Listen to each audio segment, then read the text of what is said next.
que sean estrictamente relacionadas con el curso, ¿ok? Buenas tardes, buenas tardes. Ok, es buenas noches, ya creo, Eduardo. ¿Eh? Me gustaría que las participaciones que vayan a hacer consultas sean respecto al caso, ¿no? En caso de que tengan algunas cosas extra, la verdad no tengo problemas con resolverlos, pero algunos de sus compañeros se van a perder y no es la idea, ¿no? Se pierde la relación, algunos les voy a hablar de cosas que no entienden, pues no está bien. Les voy a facilitar mi correo para que me puedan mandar consultas, ¿ya? Algunas preguntas sí me han llegado ahí al correo y las estoy respondiendo en el lapso de 1 o 2 días, ¿ok? Entonces, como les digo, si tienen preguntas de cualquier cosa, etcétera, incluso si son problemas amorosos, al correo, muchachos. Ok, sin más que decir, creo que ya podemos comenzar con la clase de día, que vendría a ser especificaciones técnicas, interpretación de planos de cimentación y detalles de columnas en proyectos de vivienda y edificaciones comerciales. Ok, entonces, vamos a hablar de lo que vendrían a ser las especificaciones técnicas, que son esos cuadritos que normalmente vienen en los planos, ¿no? Que nos dan mucha información. Acá, por ejemplo, podemos ver uno de esos cuadritos. Es un plano muy antiguo, me he guiado de algunos trabajos anteriores. No se preocupen, no se preocupen, muchachos. Las clases van a estar grabadas. Eh, si no, si se la llegan a perder, va a estar en YouTube. Y bueno, he hecho la diapositiva lo más detallada posible, cosa que también lo puedan leer y lo puedan, pues, aprovechar, ¿no? Volviendo al tema. En este cuadro de especificaciones técnicas vamos a encontrar muchas cositas, ¿ok? Desde características del suelo, características del concreto, el acero, los ladrillos que se va a utilizar, etcétera, ¿no? Y justamente vendrían a hacer eso, pues las especificaciones, ¿no? De los materiales a nivel técnico, las especificaciones del lugar a nivel técnico, ¿ok? Todo de una forma en que todos los podamos entender, ¿no? Para que la persona que va a ejecutar pueda leer, para que la persona que va a estar ahí tal vez trabajando con el ejecutor, que vendrían a veces los albañiles o como les conocen también los chalanes, puedan entender, ¿ok? No, no, acá, por ejemplo, dice, ¿no? Es el cuadro donde se indican las propiedades y características de los diferentes materiales e indicaciones o requisitos para la construcción de la edificación respectiva de acuerdo al Reglamento Nacional de Edificaciones. Recuerden que nosotros tenemos parámetros, ¿no? Reglamentos al nivel de edificaciones. Esos los podemos encontrar. A ver, se los facilito, ¿ya? En esta página, gov.r. Los pueden encontrar de manera individual, los pueden encontrar de manera individual, pero algunos no son los actuales o algunos tienen cositas modificadas ahí porque recuerden que todos podemos subir información a Internet. Sin embargo, si ustedes lo descargan directamente desde la página del gobierno, pues van a poder encontrar todos los que están ahí de manera oficial. En este caso, yo he puesto nada más las que están directamente relacionadas con estructuras. Tenemos la E010 de madera, la E020 de cargas, la E030 de diseño sismo resistente, la E040 de vidrio, E050 de suelos y cimentaciones, E060 de concreto armado, E070 de albañilería, la 80 de diseño y construcción con tierra reforzada, lo que vendría a ser adobe, ¿no? El 090 de estructuras metálicas y la E0 y la E100 de bambú, que bueno, creo que nadie la ha leído, ¿no? Incluyéndome. Pero son ideales. Algunos de ustedes tal vez todavía están en la universidad, ya con el tiempo van a estar viéndolos estos en su carrera, ¿no? En análisis estructural 1, diseño de cimentaciones, diseño de estructuras en concreto armado 1, ¿no? Es buena idea que lo lea, cosa de que así también puedan entender los planos. Buenas noches, Aura Montilla. ¿Qué tal? ¿Cómo está? Bienvenida a la clase. Toca repasar, no sabía que había de bambú. Sí, hay la de bambú, pero bueno, ¿qué tan útil va a ser leerte esas cosas también, no? Creo que nunca he visto proyectos, tal vez en la selva, tal vez en la selva. Pero bueno, no son cosas que te van a tomar pues un mes leerlas, ¿no? Además de que muchos se basan en la otra norma, ¿no? Uno con el otro juega, entonces, si ya leíste las anteriores, posiblemente se te sea fácil entender la de bambú. Ok, continuando. Vamos a detallar específicamente lo que vamos a encontrar en el cuadrito de especificaciones técnicas que tenemos acá al lado derecho, ¿ok? Recuerden que los planos, pues no hay como que una norma que estrictamente te dice qué debes poner, ¿no? O sea, sí tenemos parámetros a partir de la G020, que nos menciona que debemos incluir un plano de cimentaciones, un plano de columnas, un plano de techo, etcétera, etcétera, pero no nos dicen cómo hacerlo al pie de la letra, si no nos dan parámetros, etcétera, etcétera. Entonces, esto va a estar muy sujeto a lo que quiera colocar el cadista y a lo que quiera colocar el proyectista. ¿Ok? Entonces, a grandes rasgos, esta es la información que normalmente vamos a encontrar, ¿no? Como parámetros del suelo, ¿no? El primero, que vendría a ser la capacidad por tener justo ese que parece acá, que dice uno que es igual a 0.5 kilogramos por 50 kilogramos por centímetro cuadrado, que vendría a ser la capacidad portante. ¿Qué es de capacidad portante? Bueno, es la carga máxima que puede soportar una estructura o un suelo sin sufrir fallas o deformaciones excesivas. Es un parámetro muy importante para todo lo que tiene que ver con diseño de cimentaciones. Entonces, es importante saberlo, ¿no? Los valores oscilan de entre el cero, bueno, nunca hay un valor de cero como tal, ¿no? Pero van desde el cero hasta el 4 aproximadamente. ¿Ok? Normalmente van a encontrar los valores de la mitad, ¿no? Los que están comprendidos entre el valor de 0.8, tal vez hasta 3.5, pero jamás van a llegar a ver los extremos. Es muy importante saber esto junto con el tipo de suelo para que ustedes puedan contrastar in situ que lo que dice el plano pues esté en el lugar, porque a veces pasa de que pues la persona que es proyectista en realidad a veces no quiere ir al lugar de allá y simplemente agarra de Google Earth, de las características y ya pues al ojo, ¿no? Latina, lo cual está mal. Entonces, es importante, ¿no? Si ustedes ya están en el lugar de ejecución, tienen que contrastar esto. La capacidad portante va muy de mano con el tipo de suelo. Hay variaciones, como por ejemplo la humedad o la compactación del suelo, que pueden hacer variar la capacidad portante. Pero a grandes rasgos, es muy bueno saber que, por ejemplo, las gravas oscilan una capacidad portante de 2.5 a 3.5 kilogramos por centímetro cuadrado, ¿no? Las arenas están entre 1.5 a 2.5, los limos entre 0.5 y 1.5 y las arcillas entre 0.5 a 1. ¿Ok? Es importante que entiendan esto porque puede haber cosas ilógicas, ¿no? Como por ejemplo que encuentres un suelo arcilloso allá y te digan que la capacidad portante es 2.8. No, algunos se les puede haber pasado, al cadista se le puede haber pasado, ¿no? Piteando tal vez mal, o algunas fue, ¿no? También hay cosas de mala praxis, ¿no? Entonces es muy importante estar atento a estos datos. Hay algunos datos como estos que sí van a poder entender, pero hay otros que también se les va a complicar, ¿no? Por muchos más parámetros que ya vamos a estar viendo en la clase. Pero ahí está, capacidad portante y tipo de suelo. Luego, continuando, vamos a tener que es el DF, ¿no? Que vendría a ser Distance of Foundation o la profundidad de la cimentación, ¿no? A qué profundidad se van a cimentar los elementos de la cimentación? Porque recuerden que la cimentación pues, se puede comprender con muchas cosas, ¿no? Cimientos corridos, zapatos aisladas, combinadas, conectadas, plateas de cimentación, etcétera, etcétera, hasta pilotes, hasta pilotes. Entonces, si ven un DF, puede ser dos cosas. La primera, la profundidad de cimentación, o puede ser un parámetro que ha colocado el carista para poder hallar las profundidades de las calicatas. De acuerdo al E050 de suelos y cimentaciones hay una definición específica, la que pueden ver ahí, y pues si se van al E050 van a darse cuenta que este DF forma parte de una fórmula la cual nos ayuda a poder encontrar, ¿no? Nosotros poder saber a qué profundidad vamos a hacer las calicatas, ¿ok? Analícenlo con cautela, pero ahí está. Luego, tenemos lo que vendría a ser concreto. Tendremos en este caso, pues el A, ¿no? Que dice ciclopio de cimiento, ¿no? El concreto ciclopio, pues vendría a ser un concreto pobre, pero no exactamente pobre, pobre, pobre, ¿ok? Vendría a ser una mezcla de agua, hormigón, el cual es una mezcla de agregado grueso con agregado fino, no está separado ni nada así, está como se dice, amarañado, ¿no? Normalmente tienen proporciones muy parecidas, 50-50, ese es el de hormigón, ¿no? Que también se mezcla con cemento.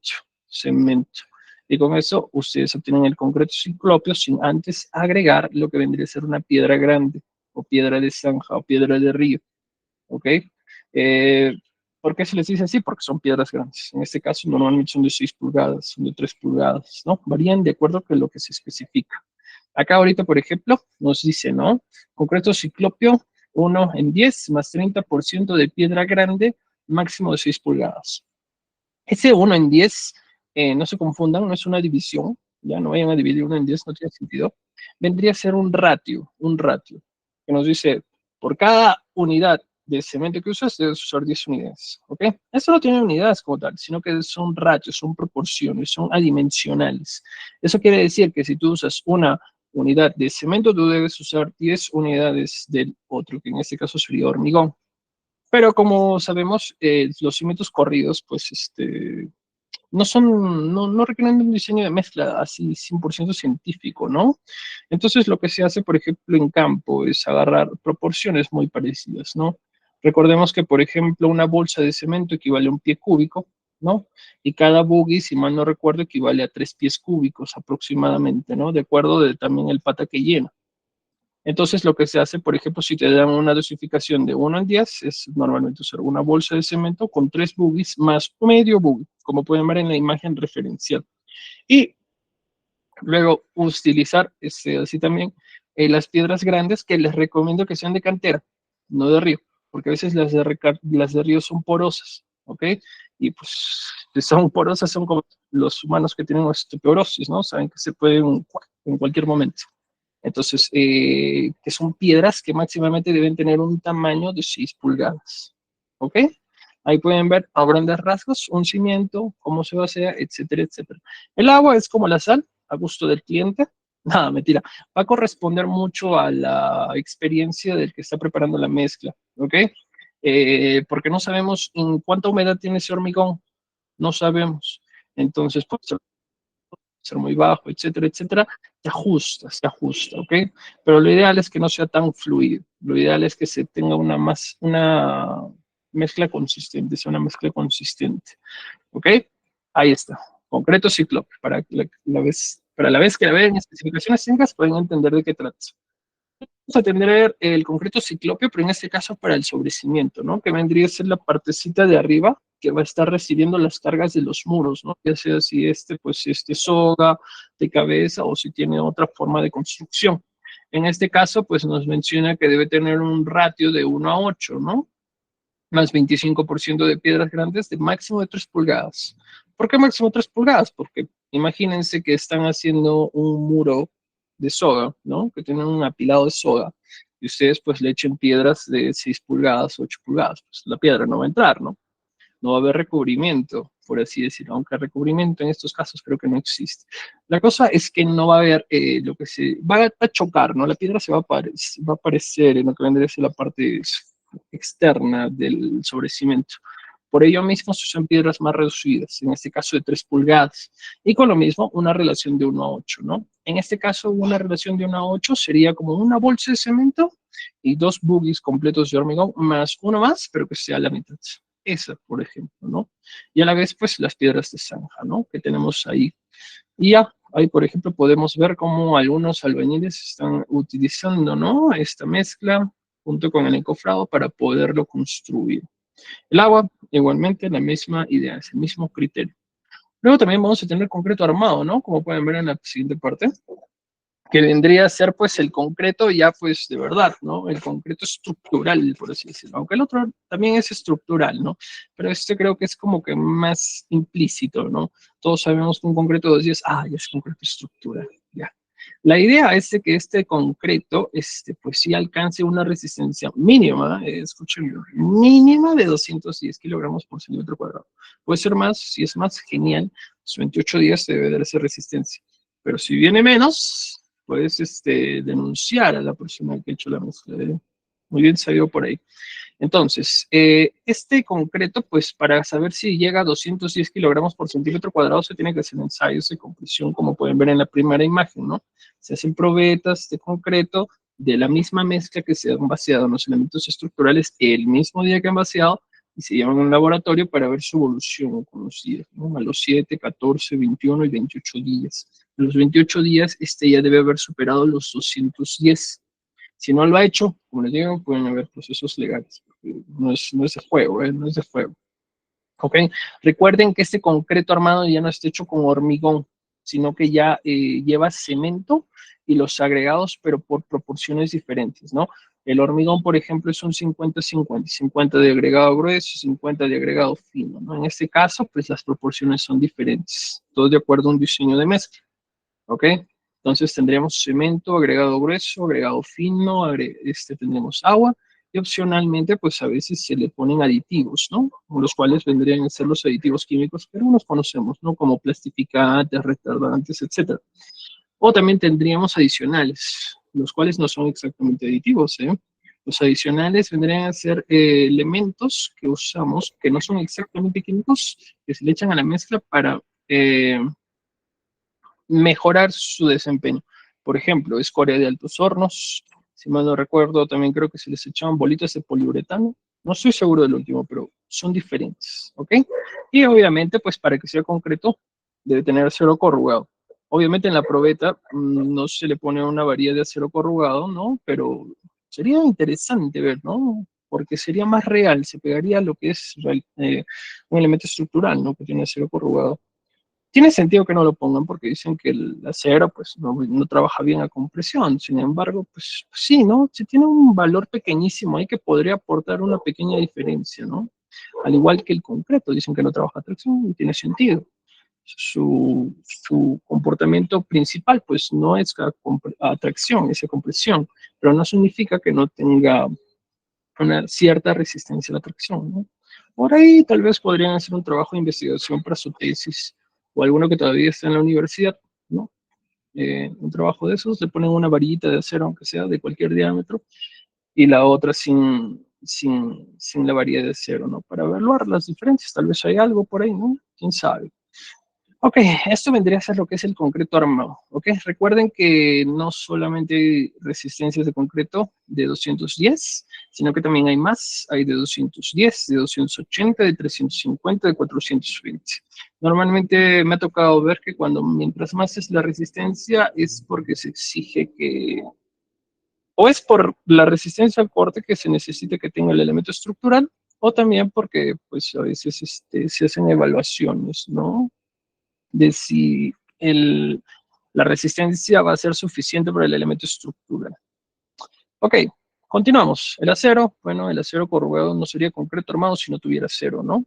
El acero vendría a ser, ¿no? Ese acero corrugado que tiene rugosidades, ¿no? Que tiene imperfecciones a lo largo de su longitud para que éste se pueda agarrar, ¿no? Con el concreto.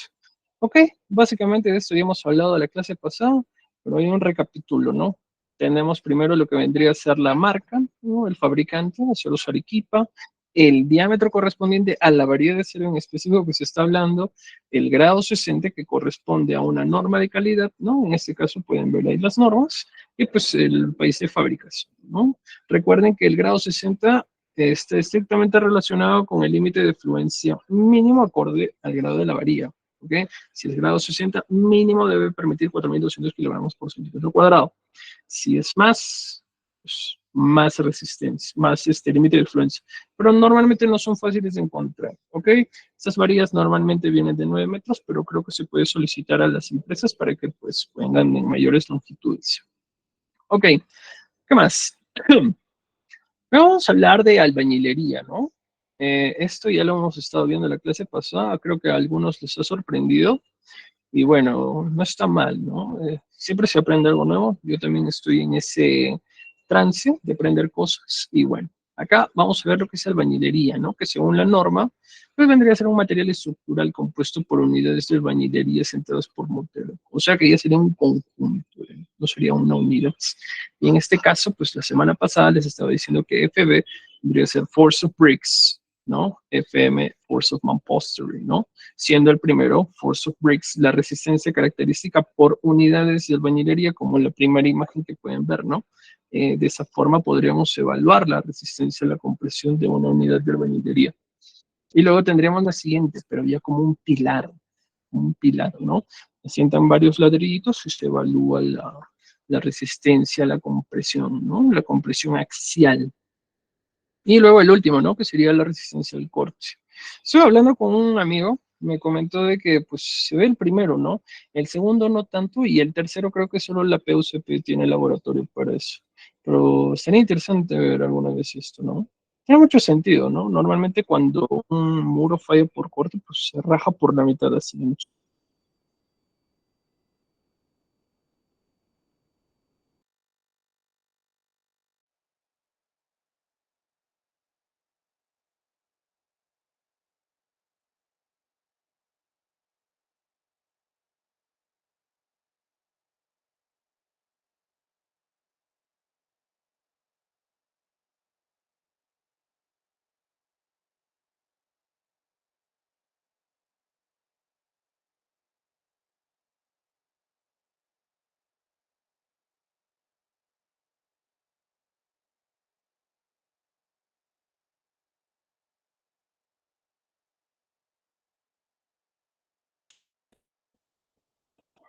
Ya volví.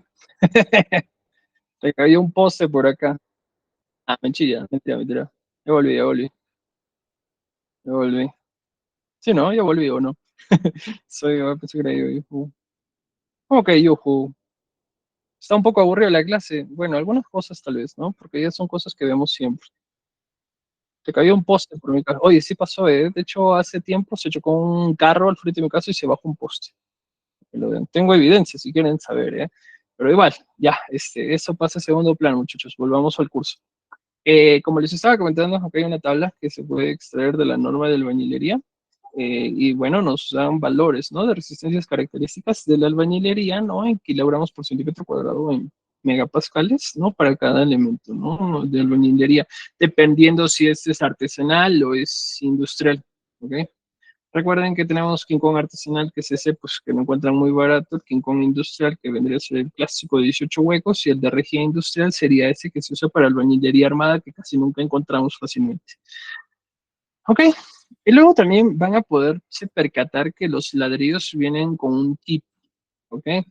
Y pues acá podemos ver una tablita donde vamos a poderlos verlos organizados, ¿no? Mientras más grande, mientras mejor sea la clase de ladrillo, más resistencia va a ofrecer. Se podrán percatar que, por ejemplo, el uno, el 2, el 3 vendrían a ser King Kong artesanal, mientras que el 4 vendría a ser King Kong industrial y el último vendría a ser King Kong de concreto, ¿no? Y a medida que va subiendo el nivel, pues aumenta la resistencia a la compresión axial. Luego de eso, pues tenemos también mortero, ¿no? Que nos indica ahí, ¿no? Mortero P1. ¿Qué significa mortero P1? Bueno, vendría a ser una forma de mezclar el mortero, ¿no? Todos nosotros recordamos que el mortero pues, se hace a partir de la unión del agua con el agregado fino, con el cemento, ¿no? Y así pues hacemos los tarrajeos, pegamos ladrillos, etcétera, etcétera, ¿no?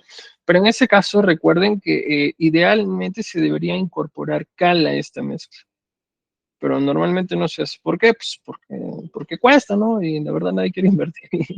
Pero sí pueden, muchachos, en algunos de sus proyectos incluyan, porque tiene muchos beneficios, ¿eh? Uno, de que mejora la trabajabilidad, ¿ok? El mortero se vuelve mucho más trabajable, es más fácil asentar ladrillos cuando el mortero tiene cal. Dos, mejora lo que vendría a ser la impermeabilidad, por así decirlo, ¿no? Recuerden que los ladrillos están hechos de arcilla. Entonces, ¿qué pasa cuando la arcilla le llega agua? Reduce su desempeño, ¿no? Acá lo que hace es como instalar una pequeña capita ahí para que reduzca pues esa posible acción que vaya a tener el agua sobre el ladrillo. Entonces, si ustedes usan cal, pues van a mejorar el desempeño de este. Entonces, ahí por ejemplo pueden ver ratios, ¿no? Cemento 1, cal 0,4, arena 3 a 3,5.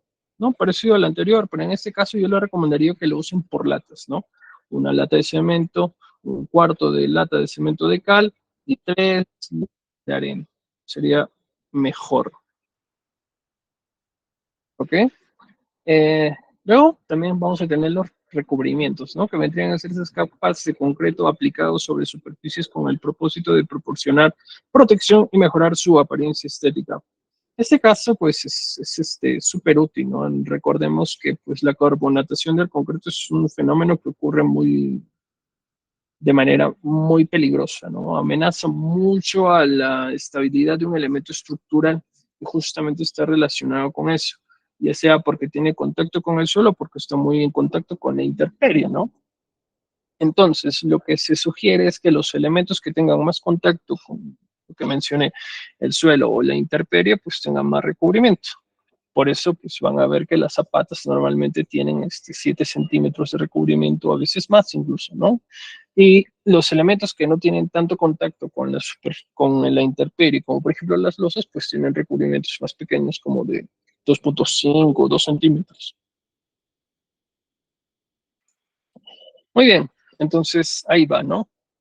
¿Y qué pasaría de casualidad si, por ejemplo, estamos ahí en Costa Verde y estamos haciendo un edificio todo chévere, digamos un recubrimiento de 7 y un cemento tipo 1?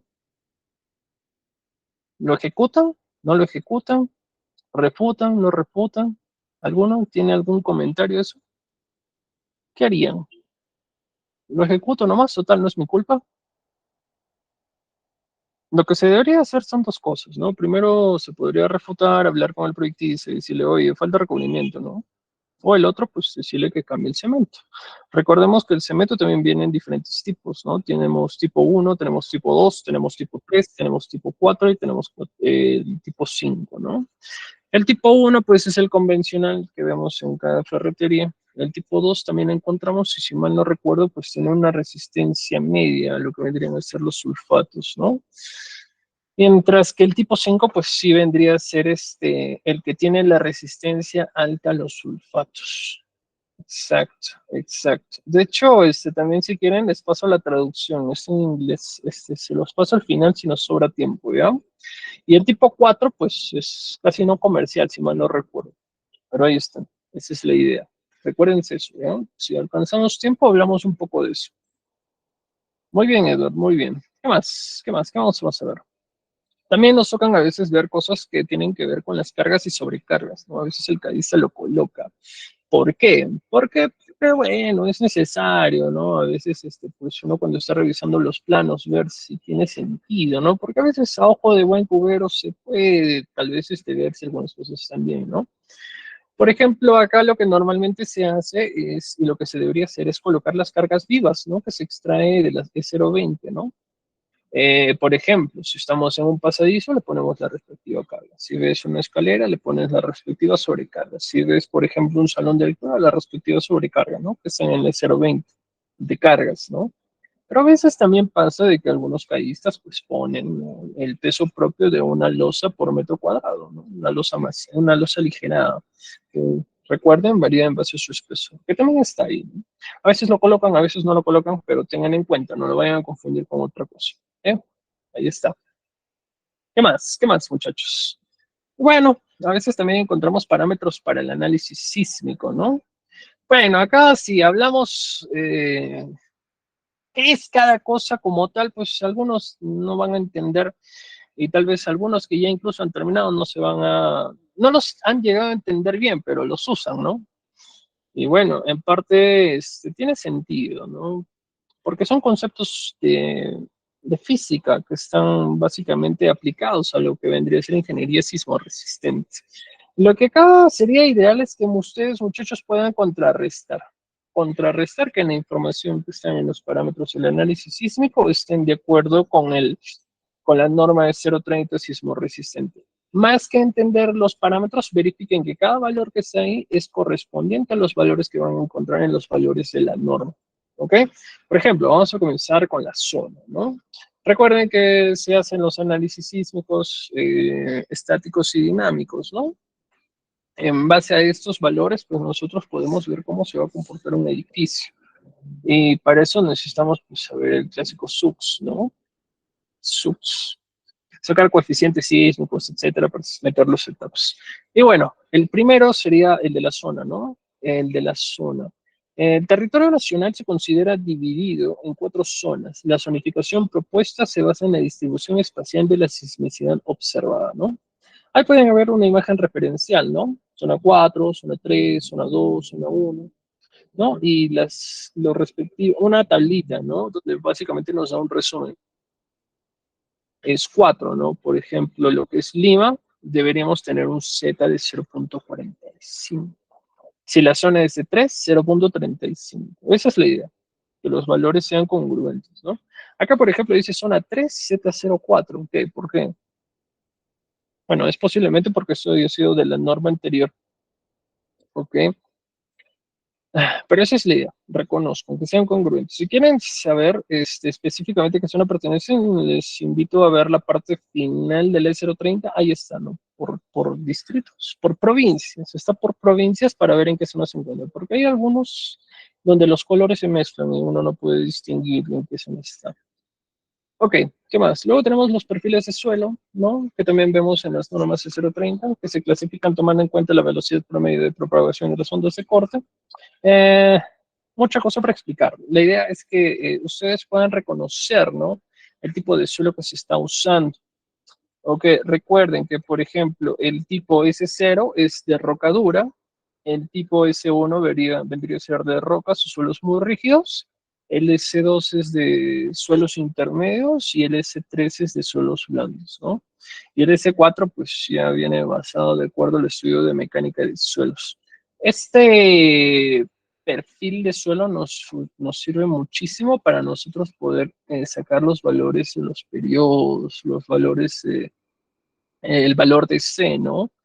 Que vamos a verlo en un momentito, que vamos a verlo en un momentito.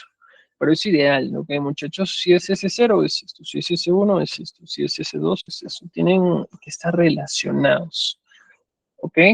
Luego vamos a tener la categoría, ¿no? La categoría, bueno, vendría a ser el factor, el uso de importancia definido en la tabla número 5 que se usa para la clasificación del edificio que se tenga, ¿no?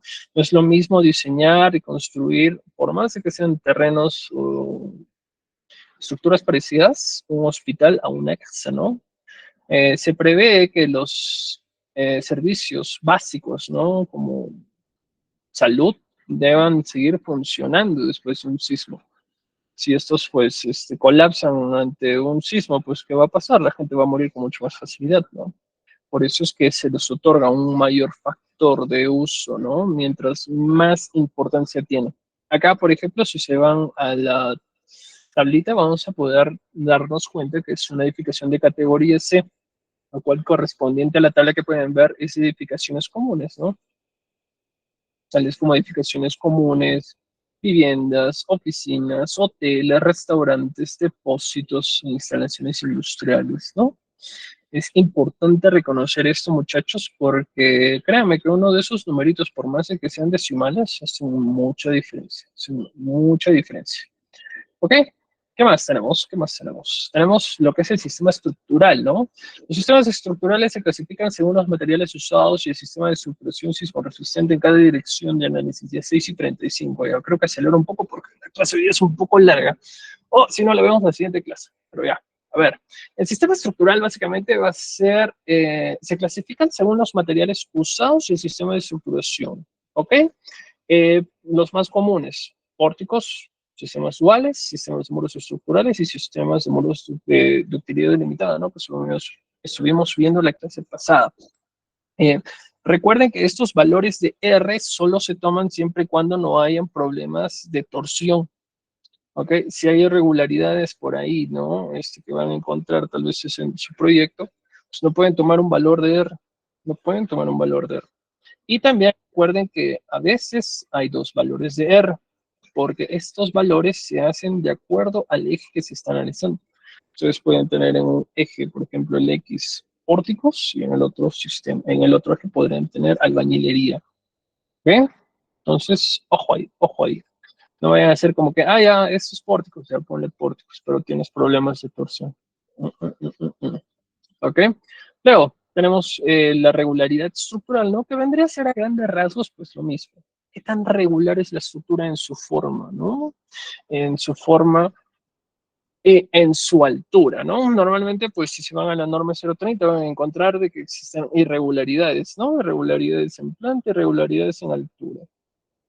Si los valores nos apuntan a que la estructura es regular, pues es uno. Acá, por ejemplo, no dice que es estructura regular.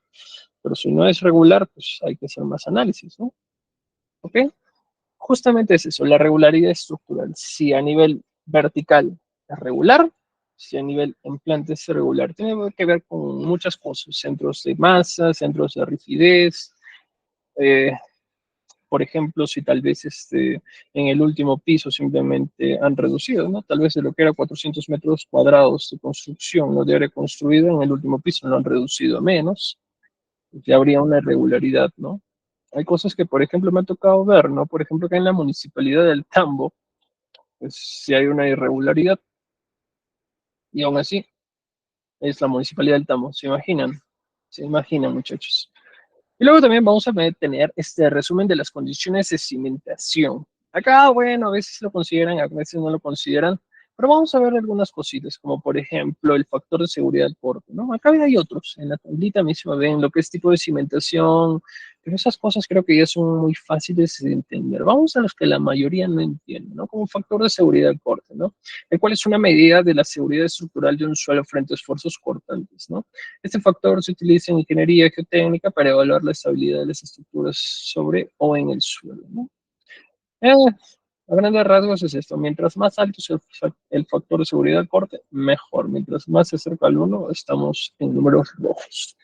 ¿Qué más? Tenemos los asentamientos diferenciales, ¿no? A veces se proveen que puedan pasar y los especifican ahí. Estos asentamientos diferenciales normalmente pasan porque hay variaciones en la condición del suelo, ¿no? Como les estaba diciendo. En el plano dice que es arcilloso, pero llega a ser grava, o viceversa, no dice que es grava y es arcilloso. O también porque hay una distribución desigual de cargas, ¿no? Cosas que tienen que ver mucho con el centro de rigidez, el centro de masas, ¿no? Y también el cambio de la humedad del suelo. Pues, muchachos, recuerden que el agua reduce mucho la capacidad portante del suelo. Lo puede llegar a reducir hasta en un 40%. O sea, podrías llegar hasta tener, si tienes una capacidad portante de 1 y le llega agua, puede reducir hasta 0,6.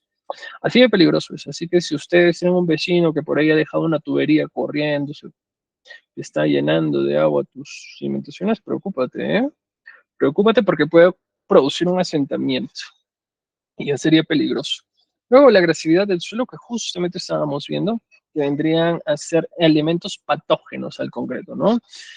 Como las sales, los cuales pues se dividen entre cloruros, sulfatos y carbonatos, ¿no? Estos son malísimos, malísimos, corroen el acero, deterioran el concreto, malísimos, malísimos. Ante a una agresividad del suelo, pues se deben tomar medidas, ¿no? Más recubrimiento, uso de geomembranas, impermeabilizantes, etcétera, etcétera. Hay muchas cosas que se pueden hacer, ¿no? Ya, y si no hay plata y, por ejemplo, hay filtraciones de suelo, pues hasta pueden usar plástico. Con tal que no parezca una licuefacción. Oye, las licuefacciones, amigo, son de temer, son de temer. Son impredecibles, es lo peor de todo. Son impredecibles. Y ya. Luego tenemos periodos fundamentales. Periodos fundamentales que también son parámetros del análisis sísmico estático. No. Bueno, ¿qué nos dice eso? El periodo fundamental. El periodo fundamental vendría a ser básicamente el tiempo que le toma a una estructura moverse, ¿no? Por ejemplo, digamos que ha sufrido una perturbación. Entonces, de su posición inicial, ¿cuánto tiempo le toma de ir de acá a acá? A grandes rasgos. A grandes rasgos. El concepto de esto es mucho más complejo, pero eso es básicamente. ¿Ok? Nos va a valer simplemente para nosotros ubicarnos en la E030 y poder extraer los valores de P y T. Abajo pueden ver su leyenda de qué es cada cosita, ¿no? Y corroborar que la información que esté colocada ahí esté bien. ¿Ok? Y luego tendríamos, pues, para elegir el coeficiente sísmico, ¿no? Que se interpreta como el factor de amplificación de aceleración estructural respecto a la aceleración en el suelo. Dice mucho, entendemos poco, pero usamos. Ese es un parámetro muy importante, ¿no? Que básicamente es amplificación sísmica, ¿ok? En base al TP y al TL que hemos obtenido a partir de los perfiles de suelo, obtenemos estos valores y podemos saber cómo se amplifica el sismo o si no se amplifica. Y luego el peso de la edificación. Cuando hacen sus análisis sísmicos estáticos y dinámicos, bueno, si los van a hacer de manera estática, sería. Ok, la idea es que el peso sísmico no es como tal, pues el peso al 100% de lo que consta la edificación. El peso sísmico y el peso de la edificación no son completamente iguales. Si alguno todavía no lleva metralla de cargas, etcétera, pregunten a su profesor, van a percatarse y les van a enseñar posiblemente cuál es la diferencia, pero no es mucho, más que nada cómo se interpretan los cortes para hacer los metrados. Pero ya, eso es básicamente. No es exactamente igual. Luego, tenemos la fuerza cortante en la base, ¿no? La cual sale a partir del análisis microstático, hallamos nuestro valor de V, ¿no? Y luego también tendríamos la distorsión entre el piso. Ah, esa fuerza cortante se mide en toneladas, kilogramos, depende de la cantidad, ¿no? Normalmente en toneladas. Exacto, además de las cargas vivas y muertas. Exactamente, compañero. Exactamente. A ver, continuando. Tenemos la distorsión del entrepiso. Este parámetro que para mí creo que es el más importante, ¿eh? La distorsión del entrepiso, ¿ok? Por ejemplo, para concreto armado vendría a ser 0.07. Recuerden que estas unidades son adimensionales, no tienen unidades. Para albañilería es 0.05, ¿no? Eso normalmente lo vamos a ver en cada dirección, en el sentido XX y en el sentido YY. Lo ideal es que pues no estén al borde, ¿no? Como por ejemplo para concreto armado, me ha tocado ver proyectos con 0.0069. Yo en lo personal, pues por esa misma razón de que estaba muy al borde de superar los límites para la distorsión, no lo tomaba. Proyectos que son más avanzados y que sí, ¿no? Recuerden, muchachos, que ingeniería es matemática aplicada. Hay muchas cosas que nosotros podemos estar ignorando de las que no sabemos y pues tal vez estar actuando al límite, pues no es lo ideal, ¿eh?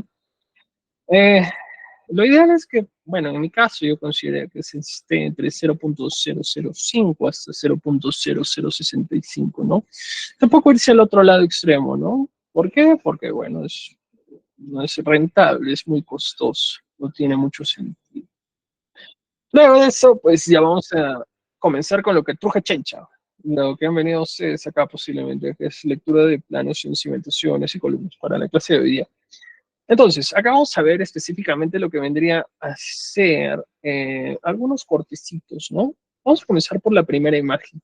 Vamos a reconocer que son ganchos, que son aceros longitudinales y que son estribos. Los estribos vendrían a ser esos cuadraditos, ¿no? Que están amarrados a los aceros longitudinales. Tienen formas de cuadritos y tienen unos ganchos. Ganchos que justamente permiten el cierre de estos estribos, ¿ok?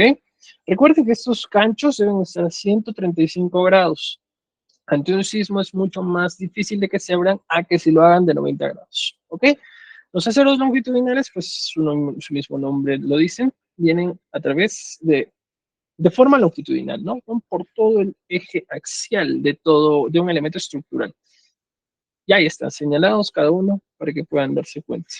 Luego tenemos una imagen en forma isométrica para que puedan ver, ¿no? Los encuentros, cómo se une una columna con una viga, dónde se apoya la columna, etcétera, etcétera, etcétera. Ahí pueden haber algunas partecitas, etcétera, cosa que puedan más o menos tener una idea, ¿no? De cómo es. Bien, vamos a comenzar hablando del doblado de barras, pero no vamos a verlo en detalle porque no es tan relevante. Lo que sí quiero aclarar acá, muchachos, es que cuando yo, por ejemplo, estuve estudiando en Sensico, encofrados y ferrería, siempre se nos hacía hincapié de cuando, por ejemplo, nosotros estamos haciendo los doblados en las barras. Ok, primero vamos a ordenarlo mejor así. Cuando ustedes van a hacer doblados de barras, se instala una mesa, se pone una trampa, como la que pueden ver ahí, y un tubo de doblado para que ustedes puedan doblar. ¿Ok? Lo que se nos hacía mucho hincapié es que este tubo de doblado no choque con la varilla, digo, que no choque con la trampa, porque al chocar y tú hacerlo doblar, pues estás fisurando el concreto. Lo ideal es que haya una distancia, ¿no? Distancia que se va a especificar con las tablitas que tenemos por acá, ¿no? Eso, grandes rasgos, muchachos. Y ya, bueno, ahí van a poder ver cómo se doblan bastones, grapas, etc. Las imágenes son referenciales, son sacados a ceros al equipo, así que ahí la tienen. Eh, el más grande consejo, como les digo, es no lo junten. No lo junten porque, bueno, como les dicen ellos, se quema el acero, se quema y no vale. Otro, si un acero lo han doblado mal y lo quieren volver a su posición inicial, no lo hagan, boten eso, ya no vale. Por favor. Muy bien, ¿qué más? ¿Qué más? Aquí está justamente de lo que les estaba hablando. Y luego de los empalmes y traslapes, que vendría a ser una cosa un poco más importante. Ok, muchachos, los empalmes y los traslapes, ¿qué son? Son parecidos, ¿no? Los empalmes vendrían a ser cuando tú juntas dos cosas para que funcionen como uno solo, ¿ok? Y los traslapes vendrían a ser justamente esa longitud que se está especificando que deben unirse. Acá lo podemos ver con mucho más detalle, ¿no? La longitud de empalme. Se pierde la resistencia por el doblado del acero, así que puedes literal deshabilitar nomás si lo vuelves a doblar. Exactamente, exactamente. Ok, volviendo. Las longitudes de empalme son muy importantes, muchachos. Se deben respetar porque esto nos garantiza de que pues haya continuidad del acero que se está utilizando. ¿Ok? Lo ideal, lo ideal es que estos longitudes de empalmes las hagan a los 2/3 de la columna, a la mitad de la columna, no a los extremos como podemos ver acá. ¿Ok? Acá, por ejemplo, vemos, ¿no? Que está en la parte de abajo, no mal. Acá también están en la parte de abajo. No deben ser así porque facilitan de que los nudos se puedan separar. Recuerden que los nudos vendrían a hacer esas conexiones entre columnas y vigas, ¿ok? Normalmente se consideran como rígidos porque justamente ahí hay un marañón de acero, pues que cuando nosotros diseñamos en softwares estructurales se consideran como rígidos porque justamente se consideran casi indestructibles. Y si tú haces los empalmes de estas maneras, pues la idealización ya está mal. Entonces, recomendación, a los 2/3 de la columna. Nada de que epóxicos, no, no, no, no, no, no me hacen eso. Palmes a los 2/3 de la columna. ¿Ok, muchachos? Acá les tengo una tablita donde nos especifica cuál es la longitud de empalme en base al diámetro del acero que estamos usando y a la resistencia del concreto que estamos usando. Mientras más resistencia tenga el concreto, más traslape se requiere. ¿Ok? Ok, muchachos. Ah, y no vayan a soldar, ¿ah? Recuerden que el acero corrugado se hace de carbón. Está hecho a base de carbón. Entonces, si lo sueldan, pues, se va a malograr. No lo hagan. No suelden acero. Luego, tenemos ya lo que vendrían a ser cimentaciones, los cuales serían los elementos estructurales que tienen como función transmitir las cargas de la estructura al suelo de fundación. Ok, antes de ya comenzar acá, ¿alguno de ustedes tiene alguna duda? También cuando se hacen volados, se debe conectar a una viga principal teniendo una longitud, si mal no me equivoco. Mira, yo no soy partícipe de los volados en el bañilería confinada. He visto que lo hacen, no está bien, porque recuerda que el principio de albañilería confinada es que justamente todas las cargas se transmitan. Tú al momento de hacer un volado, pues estás generando una excentricidad, ¿no? Las cargas ya no son continuas, ¿no? Creo que caen más a un lado, caen más a otro lado. Entonces, yo no soy tan partícipe de que se hagan volados. La idea es que haya una garantización. Hay una garantía de que los elementos estructurales protagonistas, que en albañilería confinados son los muros, pues puedan transferir las cargas. Cuando tú haces volados, ya no hay eso. Entonces, atentos. Eh, pero he visto que lo hacen, a menos que los separen, ¿no? Forma de porticado, pero ya es como mezclar, ¿no? Papas con camotes. Entonces, bueno, sé que lo hacen, normalmente es porque incluso a los ingenieros los obligan, ¿no? Sí, pero mi vecino tiene y no se ha caído su casa. Entonces, les echan así, ¿no? Pues a veces uno por aceptar cosas, pues ya tiene que hacerlo, ¿no? Lo personal, he recomendado siempre que no lo haga, pero ya. Ahí. ¿Alguno más tiene alguna consulta tal vez? ¿O me he dejado explicar lo suficiente? A los arquitectos les encanta. Sí, a los arquitectos les encanta. Si fuera por ellos, pues no habrían columnas, no habrían vigas peraltadas. Pero bueno, si no hay dudas, muchachos, me alegra. Espero que estén entendiendo todo. Vamos a continuar con lo que son las cimentaciones. Como les estaba comentando, son elementos estructurales que tienen como función transmitir las cargas de la estructura al suelo de la fundación. Básicamente es la parte que está abajo que hace que pues, las cargas se transmitan de manera correcta. Ok, vamos a comenzar por las zapatas, ¿no? Que vendrían a ser esa parte de la cimentación de una estructura que reparte y transmite la carga directamente al terreno de la cimentación. Diferencias con otros elementos estructurales que funcionan como cimentaciones, tal vez como los cimientos corridos, como su resistencia. La resistencia de una zapata aislada normalmente es de 210, ¿no? Mientras que de un cimiento corrido, pues es 100, 120, ¿no? Se usa piedras grandes. En cambio acá no. En las zapatas aisladas se usa concreto armado. Vamos a tener tres formas en cómo se van a presentar.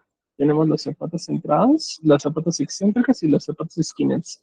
A mí me gusta decir las zapatas concéntricas y zapatas excéntricas. Las zapatas concéntricas vendrían a ser cuando las columnas están justo al centro y se puede eh, y las cargas coinciden con el centro geométrico de la zapata, mientras que cuando son excéntricas caen a un lugar fuera, ¿no? Como en ese caso. ¿Ok? Las zapatas aisladas las vamos a poder ver acá en un detalle. Estamos buscando planos, no hay planos que los estén detallando tan bonito como en este libro viejito que encontré que usó mi papá. Mi papá también es ingeniero, y pues se encontró su libro, lo escaneé y ahí tiene. Se detalla un poquito mejor. Ok, en las zapatas vamos a tener parrillas. Las parrillas vendrían a ser esas partes donde descansan los aceros, ¿ok? Donde descansan los aceros de la columna. Ahí, por ejemplo, van a ver que tenemos fierro longitudinal, fierro transversal. Esos son los aceros de la parrilla, ¿ok? Este, y acá pues podemos ver un corte, ¿no? Cómo están llegando los aceros de la columna, cómo tienen un doblez y cómo se unen estos con la parrilla. Ahorita con las otras imágenes en planta van a poder entender mejor. En ingeniería tenemos una convencionalidad, muchachos. Los aceros que van en el sentido XX se los conocen como aceros longitudinales. Y los aceros que van en forma transversal se los conocen como eso mismo, aceros transversales. Los que están en el sentido YY. Entonces, por ejemplo, acá nosotros tendríamos el acero longitudinal, ¿no? Y el acero transversal. El acero longitudinal nos comentan que es de un diámetro de 3 octavos de pulgada, ¿no? Una varilla de 3 octavos cada 20 centímetros. Eso quiere decir que, por ejemplo, si nosotros llevamos esto a un paint, copiamos acá, tendríamos que esta varilla de acá, ¿no? Se está separando acá, ¿no? Así, pam, pam, pam, ¿no? Para formar una parrilla, pues. Y que la distancia de separación, ¿no? Esto, más gruesito, pam, pam, pam. Y que justamente este otro color, ahí está. Esta distancia vendría a ser 20 centímetros. Este signo habla del diámetro y este de acá habla de la distancia que van a estar separadas cada varilla una de otra. ¿Ok? En este caso es 0,20 metros o 20 centímetros. En algunos planos ustedes van a ver que ya el cadista les ha dibujado las varillas, así como ahorita están viendo, ¿no? Por ejemplo, acá ya le ponen la otra varilla, acá le ponen la otra varilla, etcétera, etcétera, ¿no? Y pues uno cuando está mirando, pues solamente cuenta, ¿no? No hagan eso, muchachos, no hagan eso. A veces, pues los cadistas simplemente pegan un hatch que han usado al plano de acá y a veces esos, pues hatch son simplemente de referencia. Lo ideal es metrar, ¿no? Usando la formulita, rezan recubrimientos, etcétera, y dividen entre la longitud, pues, etcétera, etcétera. Lo ideal es que como que no cuenten las varias, sino que en base a la leyenda que tienen acá, ¿no? En base a la leyenda que ustedes tienen acá, hagan su propio cálculo de materiales. ¿Ok, muchachos? Pero eso vendría a ser. Entonces, acá nos comenta, por ejemplo, que para esta zapata aislada vamos a tener varillas de 3 octavos de pulgada a cada 20 centímetros para el acero longitudinal. Pam, pam, pam. Y para el acero longitudinal, transversal sería lo mismo, pero no siempre. A veces varía. ¿Ok? No necesariamente en la varilla, pero normalmente varía en el espaciamiento. Porque, por ejemplo, acá tenemos una zapata cuadrada, ¿no? 1,10 por 1,10, pero algunas no son de 1,10 por 1,10, algunos son de 3 dimensiones. Puede ser de 2 metros por 1,50 m, etcétera, etcétera, etcétera. Lo ideal es que, pues, tengan, respeten una forma, ¿no? Por ejemplo, si esto es cuadrado, si la columna es cuadrada, pues que la columna, digo, que la zapata sea cuadrada.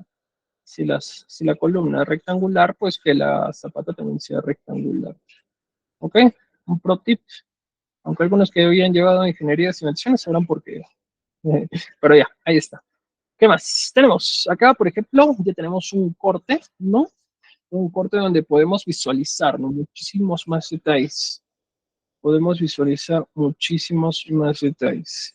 Acá, por ejemplo, nos especifica en la base cuánto mide, cuánto es el penalte de esta zapata, ¿no?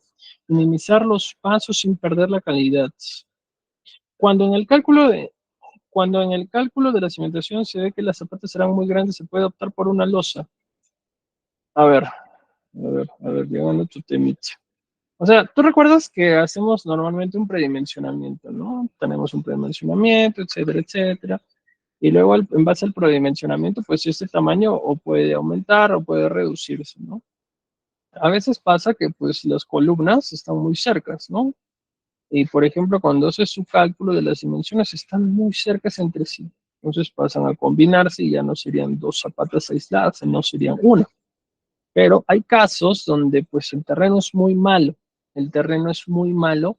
Y acá, por ejemplo, tenemos una columna, otra columna, etcétera, ¿no?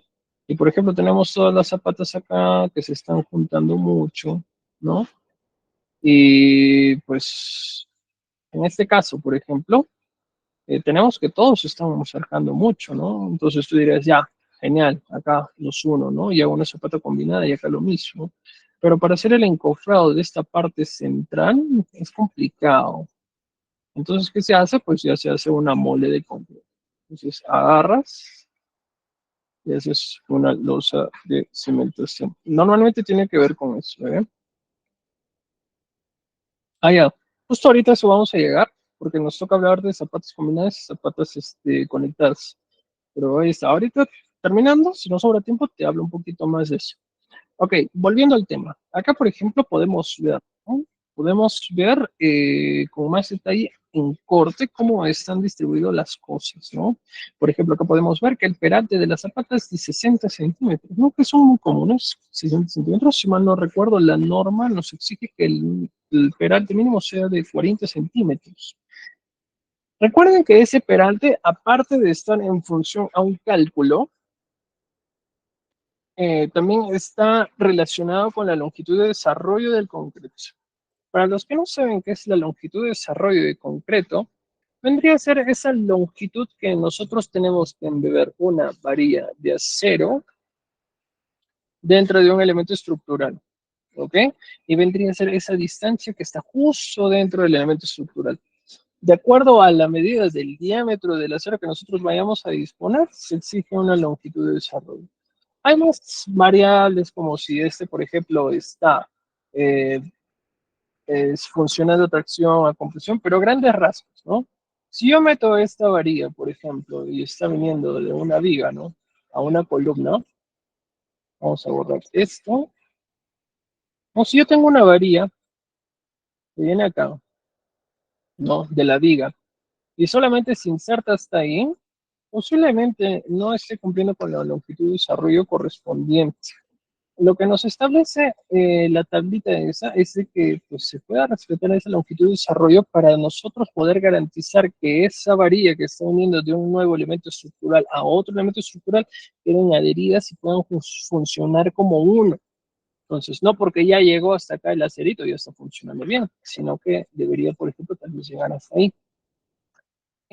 Les río, eso se ajusta en base al concreto, a la resistencia al concreto, si esto es 10, 350, 280, 420, y al diámetro del concreto.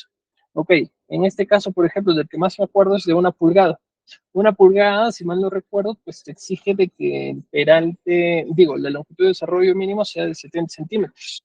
Eso quiere decir que si nosotros tenemos esto de acá, me lo copio, vamos a agrandar esto.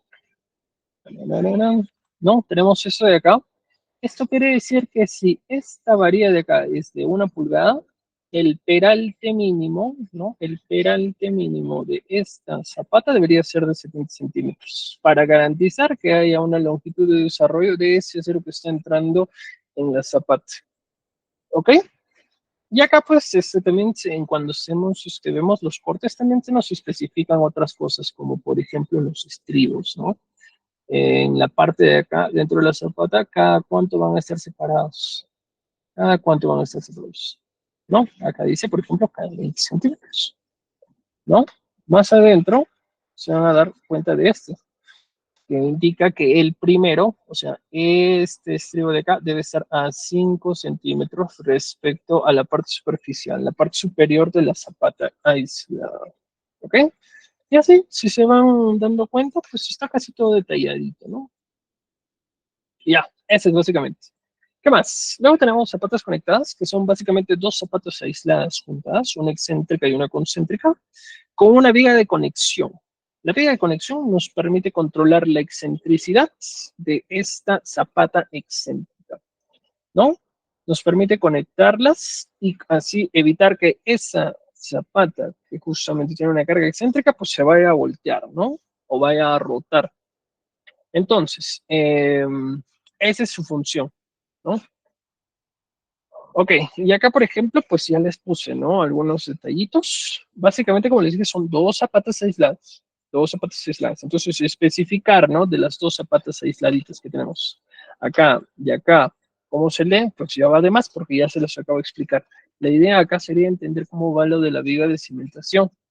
En este caso, pues la viga de cimentación es como una viga o es como una columna echada. No funcionan igual, ¿no? Recuerden que las vigas funcionan a fricción y las columnas funcionan a flexo-compresión, pero se parecen mucho en lo que vendría a ser las longitudes de desarrollo.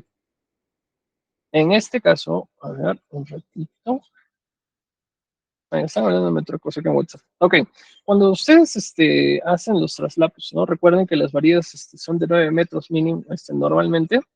Se tienen que hacer traslapes a veces porque la varilla que llega a la construcción no es suficiente, ¿no? Porque imagínense que tal vez tenemos una vía de cimentación, ¿no? Así hipotéticamente de 11 metros. Si yo le pongo una varilla de 9 metros, pues no va a llegar hasta el otro extremo, ¿no? Tengo que hacer un empalme. Y lo mismo, la misma recomendación, la tienen que hacer al centro del elemento estructural, al centro, no a un extremo, no al extremo izquierdo, al extremo derecho, no al centro. ¿Ok? Y acá normalmente pues nos especifica, ¿no? Esta, por ejemplo, la primera parte, la primera imagen vendría a ser eso justamente, la tabla donde nos especifican cómo hacer los empalmes. Y normalmente pues va muy en función de cuál es la longitud de la viga de cimentación. Hay vigas de cimentación que son muy chiquitas, no pueden ser de 4 o 5 metros, ¿sabes? Pero hay otros que son mucho más grandes y por eso mismo también tienen un peralte más grande. Entonces, en ese caso, pues se entraría ahí esta tablita, ¿ok? Que les dejo de tarea ahí para que se lo lean. Pero básicamente esto vendrían a ser los empalmes. Lo importante de la viga de cimentación es ver cómo están los aceros acá, ¿no? Acá viene su leyenda. Siempre va a venir una leyenda de la distribución de los aceros longitudinales y de los estribos, ¿ok? Recuerden que acá, por ejemplo, ¿no? Los estribos son los que confinan y los longitudinales son los que van a lo largo de toda la longitud de la viga de cimentación. Entonces, si ustedes utilizan un poco su imaginación, se darán cuenta que esto vendría a ser un corte que hay, ¿no? Acá, por ejemplo, y nos enseñan los detalles, ¿no? Acá, por ejemplo, nos dicen, ¿no? Vamos a tener que usar 4 varillas de media, ¿no? Para una viga de 0. ¿Qué dice acá? 0,15 entre 0,25. Ok, ese ancho puede variar, ¿no? Dice que puede ser de 0,15 o 0,25. Digamos que es de 0,25, ¿no? 0,25 por un peralte de 0,30. ¿No? Y acá tendríamos, por ejemplo, la distribución de los estribos, pero sin antes especificarnos el estribo que vamos a usar, que vendría a ser de 1/4 de pulgada. ¿Ok? El acero que vamos a usar para hacer los estribos es 1/4 de pulgada. Y la distribución, pues, vendría a estar acá, como se ve. ¿Qué significa esto? Bueno, acá es un poco más complicado de entender. Voy a llevar al paint, lo voy a detallar acá. Acá imaginemos que tenemos la zapata con un negrito, con plomo. Juanja, oh, muy grande.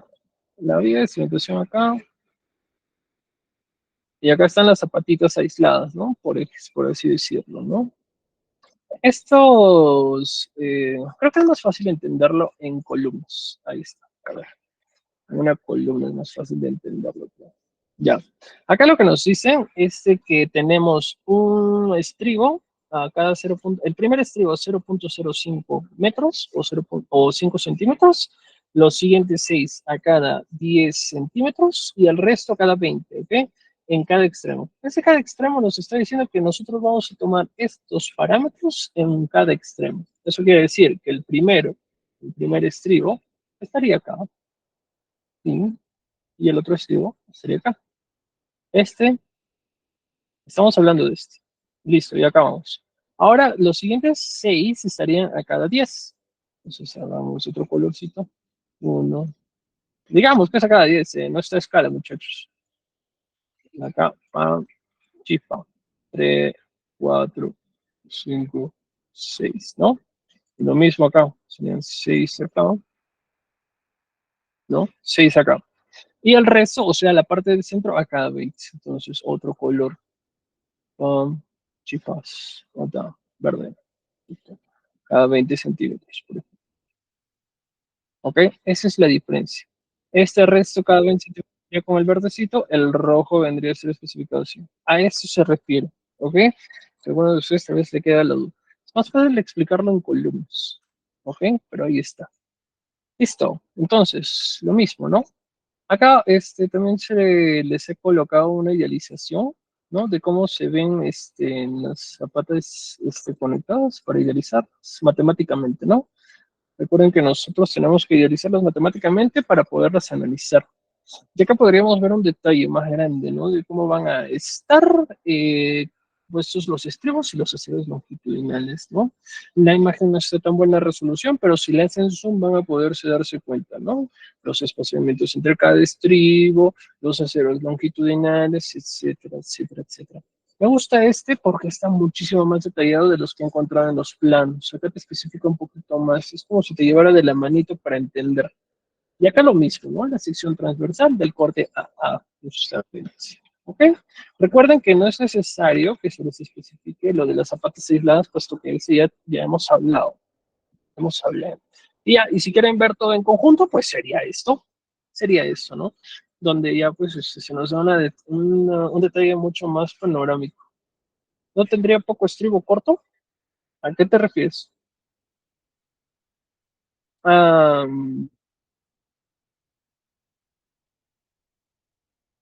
si me pudieras especificar, genial.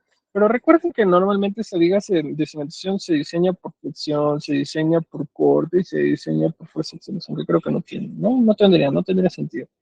Y normalmente, pues el esfuerzo por corte no es siempre el protagonista del diseño. Entonces, los estribos ya pasarían a segundo plano, ya no se pondrían por resistencia al corte principalmente, sino se pondrían más que nada, pues por confinamiento. Estos aceros longitudinales a veces tienen grandes dimensiones, ¿no? Pueden ser 7, 6 metros, ¿no? Y si no están confinados, pues se van a doblar como si nada. Entonces, eso. Ok. ¿Qué es de importante hablar acá, muchachos? Es importantísimo que recuerden esto. Esta vía de desconexión debe estar separada del suelo. ¿Ok?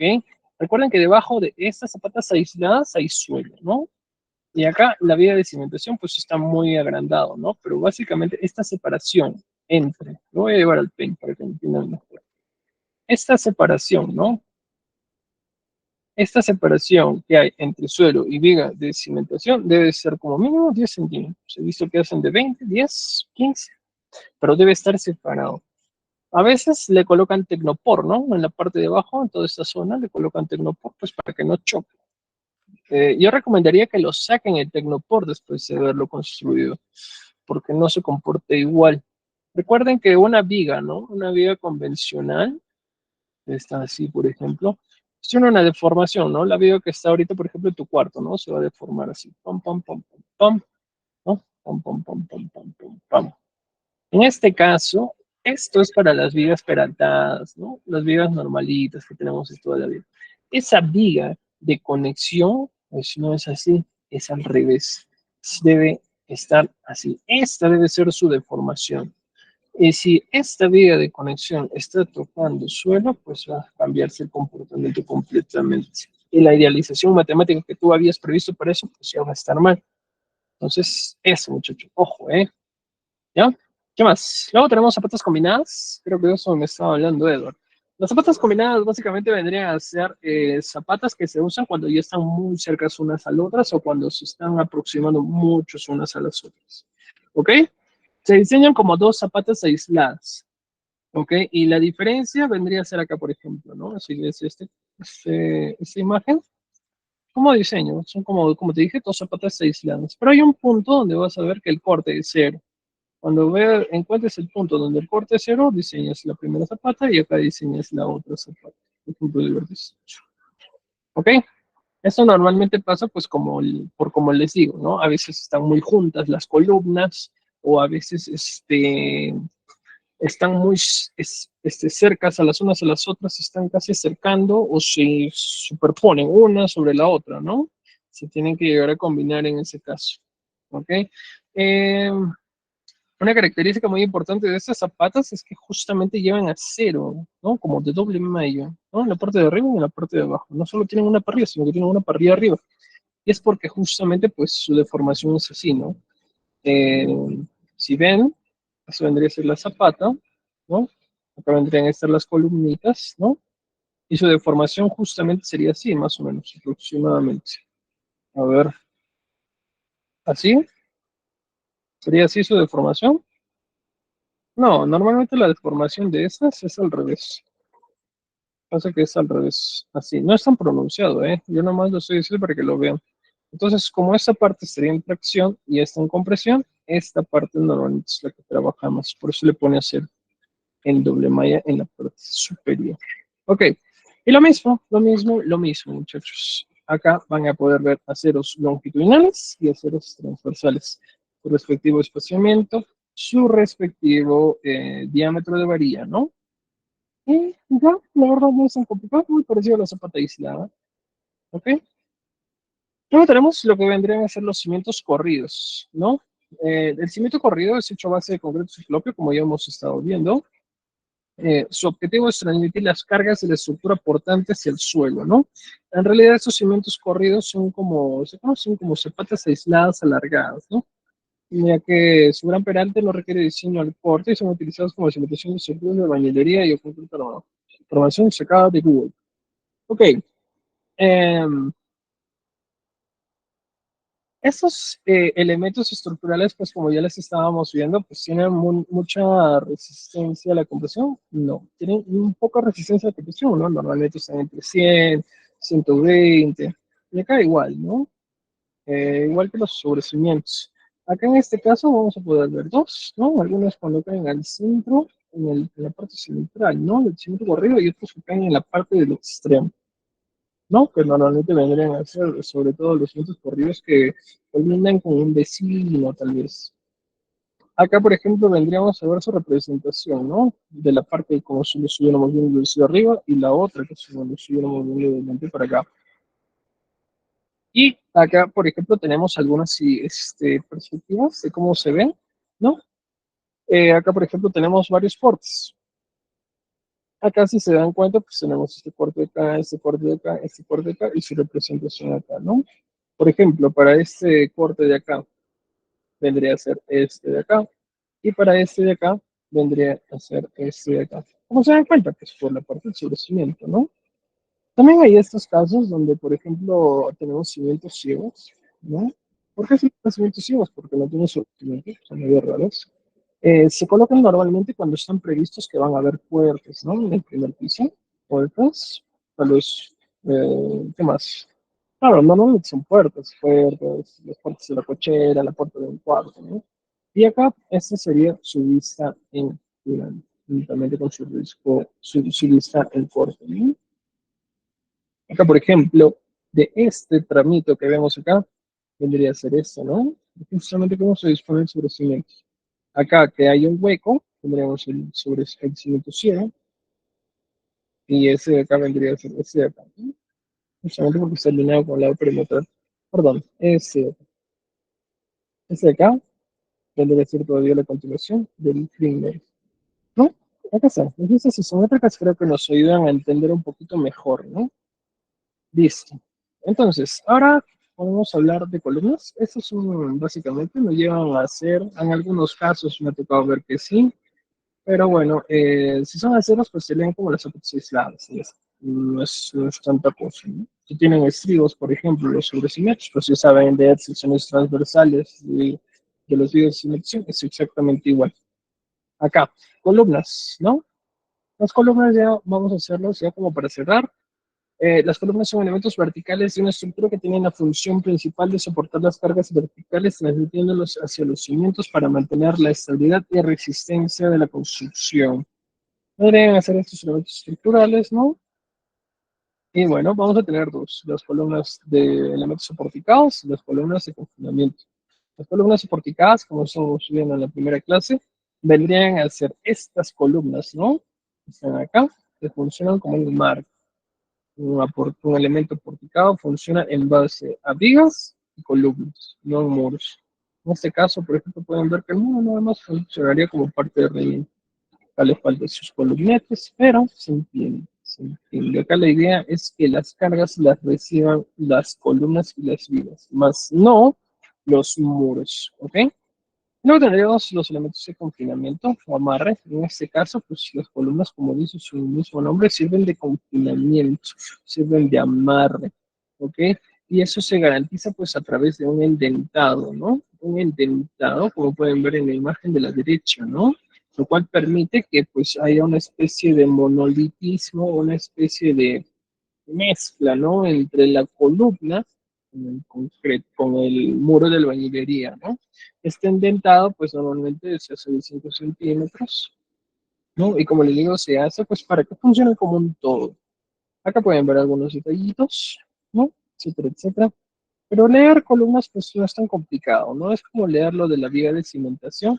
Acá, por ejemplo, ¿no? Vamos a tener este caso del ejercicio de la columna uno, ¿no? La cual tiene 6 varillas de diámetro de media pulgada de manera longitudinal, ¿no? Que vendrían a ser esos puntitos chiquititos, ¿no? A lo largo de toda su longitud, pues, y también tendríamos la distribución de los estribos, que ya las he explicado cómo se leen, ¿no? En este caso, presten atención de que vamos a tener dos estribos, ¿no? Un estribo acá y el otro estribo acá, ¿no? Los dos van a ser de 1/4 de pulgada. Acá también vemos otros muy fáciles, acá también una en L, también hay columnas en L, columnas en T, recuerden, muchachos. Y bueno, la descripción, ¿no? De cada una de ellas. Que la verdad, pues está muy fácil de entender porque ya hemos visto la parte anterior. Eh, ¿Qué más? Un casito extra. Ah, sí. A veces pasa de que las columnas tienen diferentes aceros. ¿Ok? Dibujamos, por ejemplo, una sección acá. Agarramos bolita, bolita grande. Copiamos esto acá. Espérate. Ponemos esto y pintamos. Pam, pam, no, seleccionar, ponemos esto acá, ¿no? Y acá, por ejemplo, nos ponen otras varillitas. Acá uno al centro, ¿no? Son hasta 100% al centro, creo. Ahí está, mejor. Ok, a veces, por ejemplo, nos van a decir, ¿no? Ya, esta varía, otro color, otro color. Esta varía, o bueno, nos especifican directamente en la leyenda, ¿ya? Nos ponen como que esto vendrían a ser varillas de 1 pulgada. Y estos de acá, los circulitos, eh, vendrían a ser de otro diámetro, por ejemplo, de 3/4 de pulgada. Ok, chequen eso, a veces vienen diferentes longitudes. Debe llevar hierro. No, ni cálculo. Como les he dicho en la primera clase, a veces los sobrecimientos pues, no se quieren agrandar. Entonces, a ver, ¿por qué no se quieren agrandar los sobrecimientos? Porque si los agrandas, vas a tener otro armado de ladrillo, ¿no? Recuerden que en los armados de soga tenemos un sobrecimiento con un ancho de 13 centímetros en promedio, mientras que si los armamos de cabeza serían de más, serían de 23, 24, 25, ¿no? Incluyendo tarrafeo y todo eso. Entonces, cuando se aumenta el ancho, ¿no? del sobrecimiento, estás aumentando el armado de ladrillo.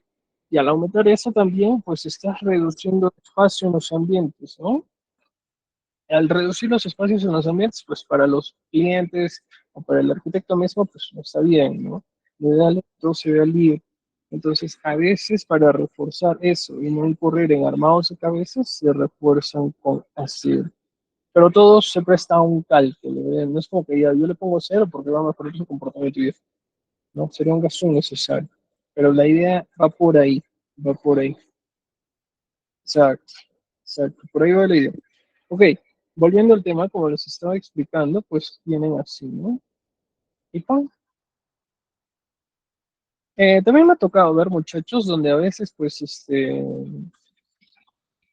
lo ideal es que las vigas sean simétricas. De hecho, no ideal. Lo obligatorio es que las vigas sean simétricas en su plano y en su plano de acá.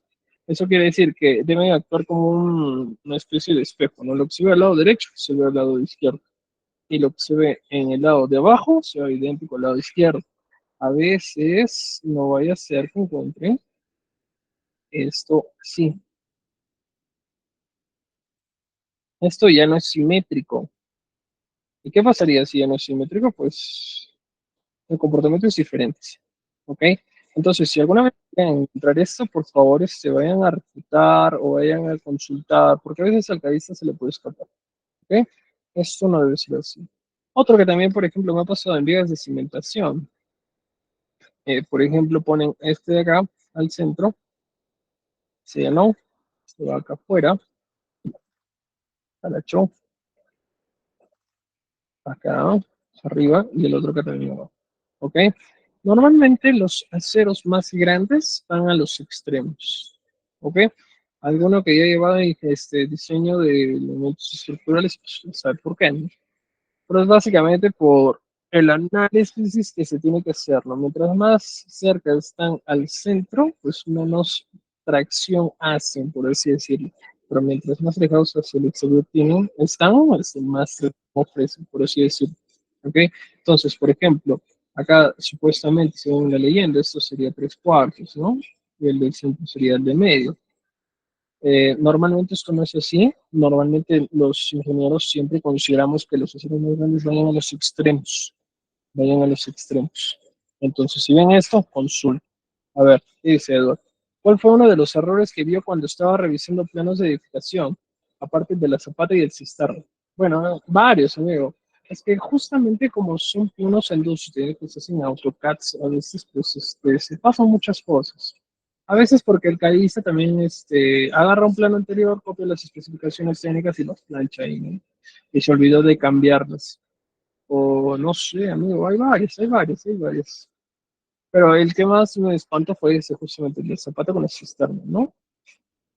Y luego vamos a tener los encuentros, ¿no? Los encuentros de cómo se van a conectar, ¿no? Los cimientos corridos, tal vez con las columnas. Acá, por ejemplo, podemos ver un detallito.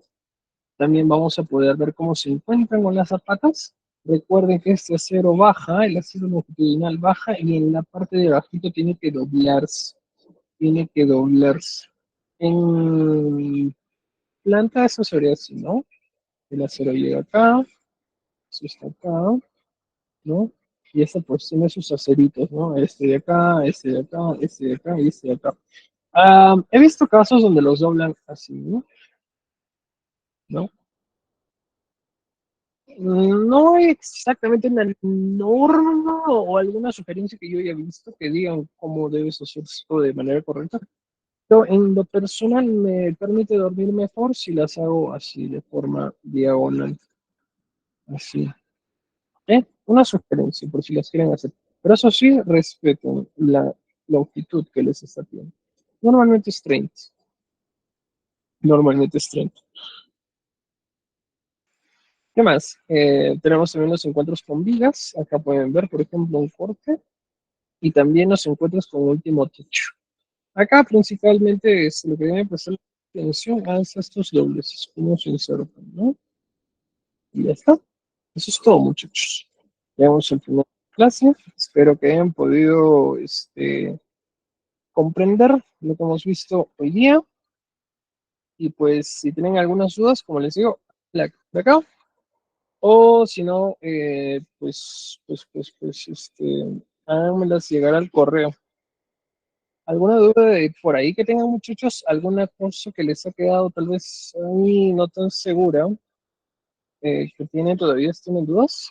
Y que los documentos que nos iban a facilitar. Si te refieres a las diapositivas en las clases, esas se las facilita Frank antes de entrar a las clases. Yo paso con tiempo las diapositivas, él se los facilita.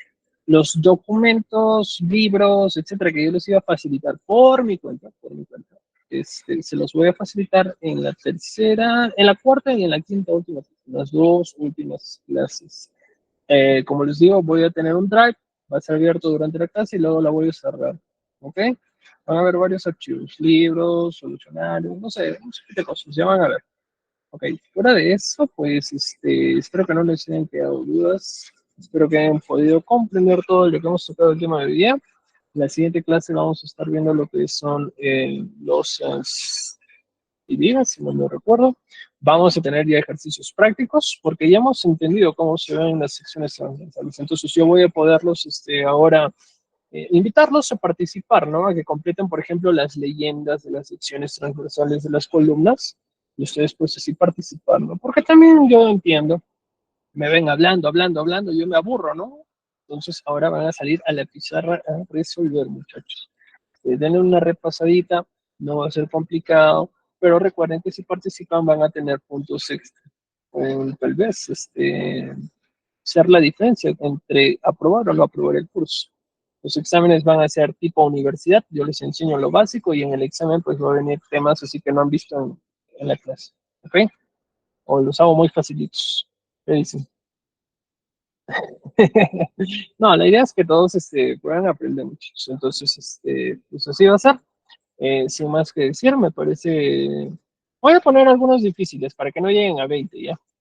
Si así lo ponen.